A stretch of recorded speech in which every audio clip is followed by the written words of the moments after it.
Hi, welcome back to my channel. Today I'm going to be doing a video on Below Deck. So I know I usually do a lot of horror movie reviews, but I actually am a huge reality TV fan, especially trashy reality TV, like the trashier the better, like Bad Girls Club and Floribama Shore and Geordie Shore and that kind of stuff. Like, love it. But I actually don't consider Below Deck like that trashy of reality TV, you know, it's on Bravo, but compared to like Real Housewives and other stuff on there, it's pretty tame in some ways, because at least a lot of it's about the service industry.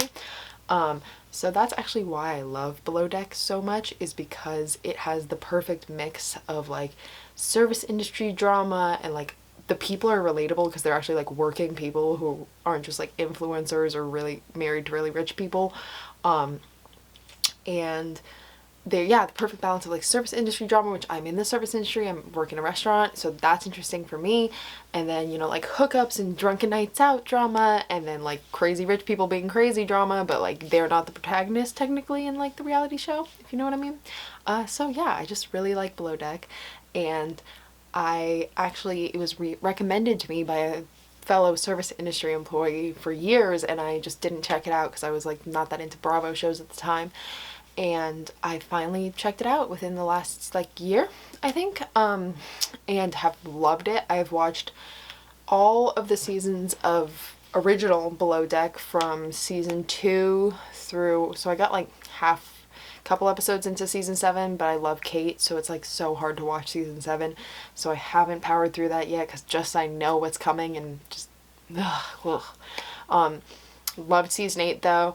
And I've watched seasons 4 and 5 of Mediterranean, and then watched like episode 1 of Below Deck Sailing Yacht only after starting watching this current season of Below Deck Sailing Yacht, season 2, which is going to be what this video will be about. I haven't gone too into season 1. I am very excited to get into this video. I actually love Below Deck so much that I tried to get my best friend into it for a while, and finally she, while we were at work actually, she just found it on Bravo and like put it on for me because I think I was having like a bad day or something, and now she's super into it, and her boyfriend, so like we all like talk about it all the time. So yeah, it's actually a common thing that on Monday nights when new Below Deck episodes premiere, even if she's not working, my best friend will come in and hang out with me while I close, because it's right around the time that the new episode premieres. So we'll sit there and like watch it, and I'll be like doing my, you know, roll-ups or whatever I need to do, closing down the bar, and we'll just like watch it and like definitely relate to it, because we're like, oh, that reminds me of this one asshole customer I dealt with today, or like, you know, I totally understand when you're working with somebody who's lazy and it's fucking pissing you off. So yeah, just very relatable for those of us who work in the industry. I just think it's really a compelling show, and I think the fact that there's so many different aspects to it allows it to not get tired or kind of like, you know, sometimes it's just like too much a reality show where you just have to take a break. She's like, I'm so over this storyline. Like whenever there's something that's going on, like in Below Deck, usually it's going to switch to some other storyline pretty quickly, and there'll be multiple ones throughout the episode. There'll be like, you know, this person's being lazy in this department, or there's you know, this personal drama going on. So it's not just the whole episode focused on one specific piece of drama. So if you're not that interested in that piece of drama, it's not like you're not going to enjoy the entire episode, because there's going to be a lot more going on. With that being said, there have been seasons that I've watched where at certain points it gets to be a little too much, kind of swaying in one direction. There'll be a little like too much focus on certain personal drama, or maybe too much focus on sometimes even the service industry part, which I usually don't mind, because that's kind of what I like about Below Deck, is that it actually feels like real stuff. It's like, oh, this is people's jobs, like they're not doing their job, you know? It's not like the other drama going on in reality TV most of the time. Not saying anything bad, because I love me some reality TV, but you know, it actually feels more real. But yeah, so like I really like this season. I feel like has had a really, really good balance between like crazy charter guests and specific like, you know, interior versus exterior drama, or chef versus chief stew drama and all that, and then also good personal drama peppered in. It's been a good balance. I really have enjoyed it. What I think about the crew. So I like Glenn.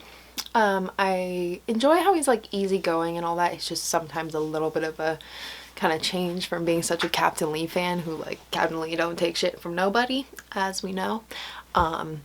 So yeah, I mean, Glenn just sometimes, like, the situations, how he reacts to them are not what I would be expecting from the captain, but I mean, that's his approach, so I respect it. And I think when it comes to, you know, actual safety and all that kind of stuff, it seems like he does what's right. So yeah, I like Captain Glenn.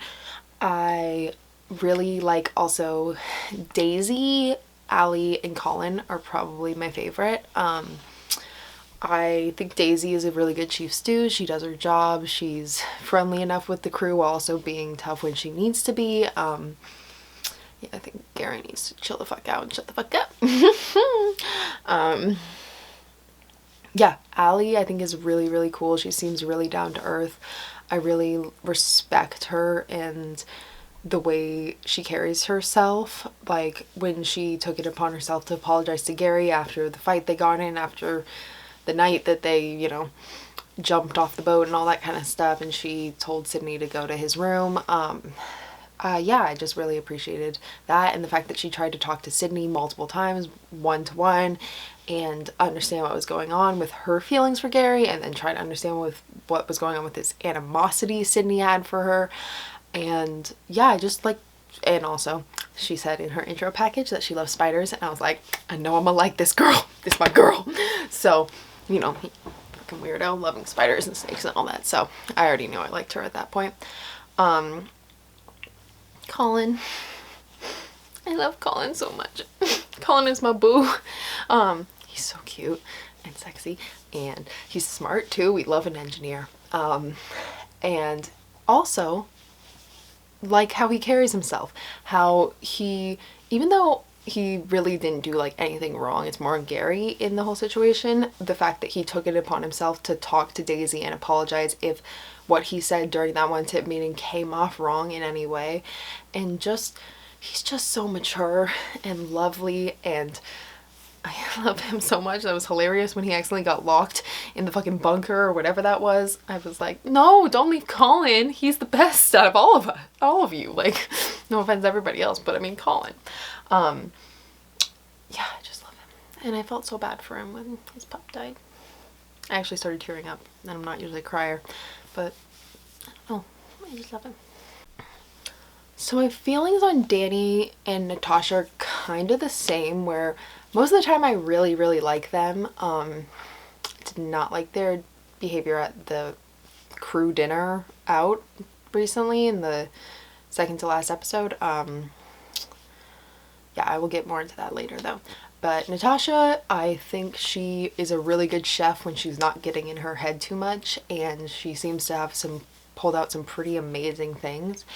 And yeah, I mean, so I really kind of disliked her a lot more because I like Daisy, and I don't think Daisy has done really anything wrong with Natasha, except for on maybe like one or two occasions, like going immediately to Captain Glenn about the breakfast thing when it comes to Barry and all of them. I think maybe it could have been dealt with within the interior first, but I understand why she did. And it was just really bad timing that Natasha walked in right then, and I think that really set them off on a bad course. I know it was kind of tense before then, but yeah, I really like was kind of annoyed with her and upset, and I still sometimes am, but seeing that Daisy and Natasha have now made peace and they're friends, and they both have admitted that they were both intimidated by each other, and Natasha had admitted that she just didn't want to hear anything from Daisy, constructive criticism or anything. So I understand a little bit more, and I respect her for admitting that and not just being like Daisy's bitch, blah blah blah.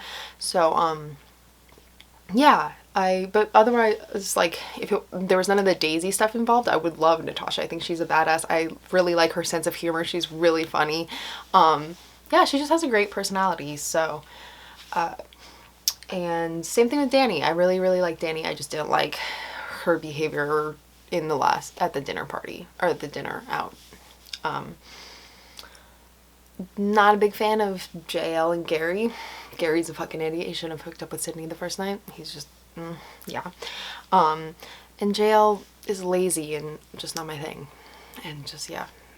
God, some of the worst tattoos I think I've ever seen on anybody. God, the fucking giant cursive J and L on the back of his arms, just like, why?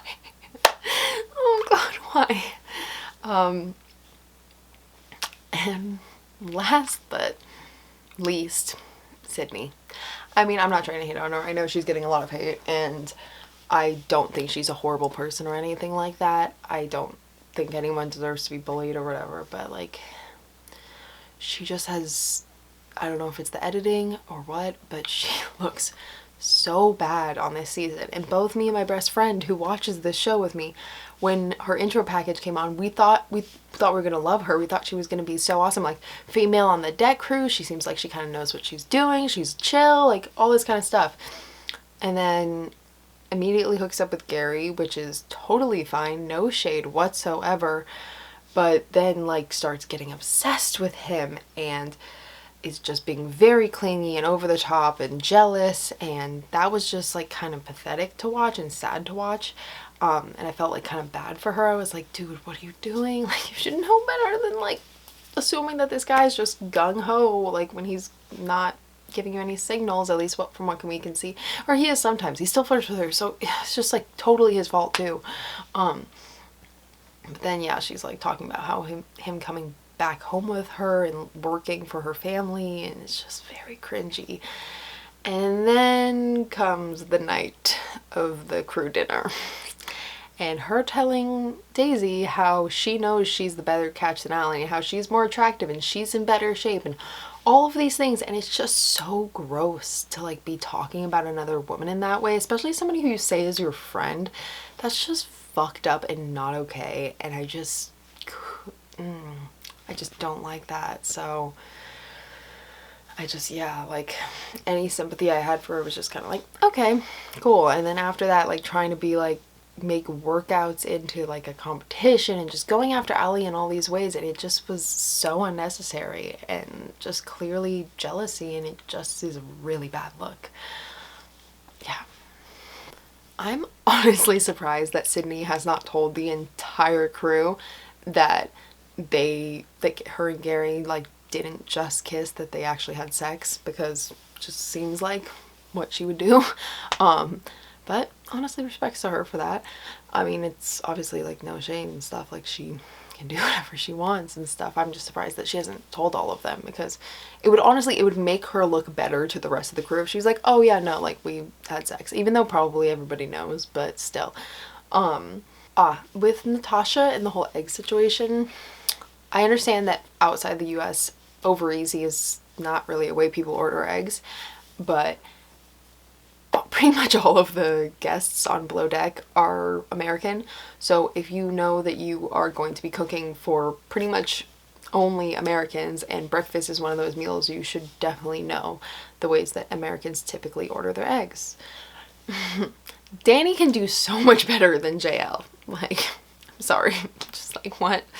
And then there's this whole rumor about him getting her pregnant on the season, and then ghosting her as soon as he finds out about the baby. And she's just recently announced that she is pregnant, and she's definitely hinted at it on the pita party thing that Dani, Daisy, and Allie do. They do an Instagram live like kind of recap on most of the episodes. So they've done 4 so far, and on the most recent one from this Monday's episode, Dani was hinting very heavily that she was saying like there was lessons to be learned from this season and PSAs to be made from this season, and one of them was to wear a condom and all this kind of stuff. So it definitely seems like JL knocked her up.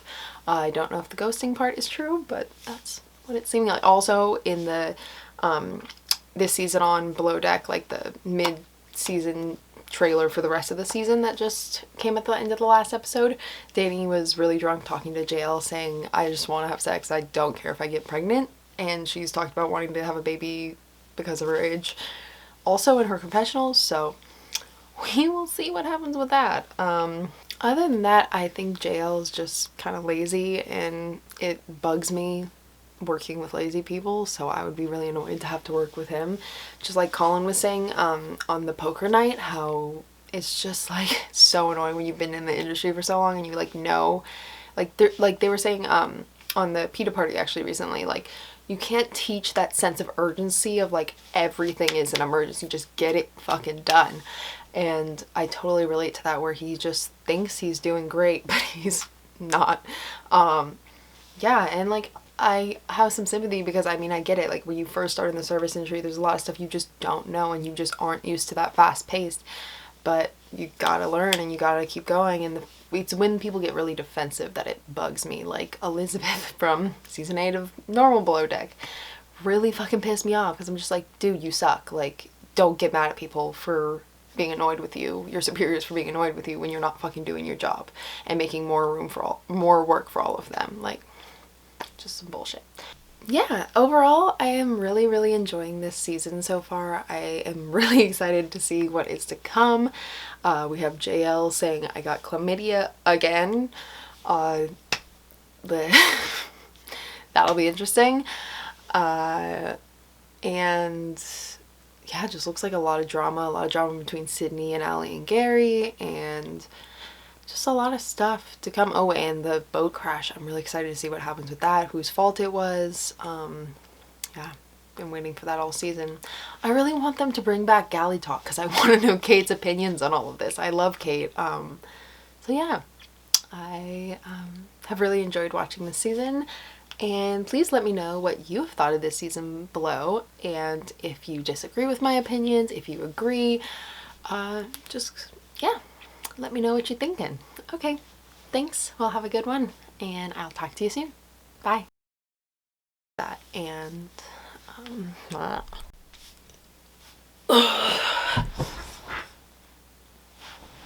I have risen.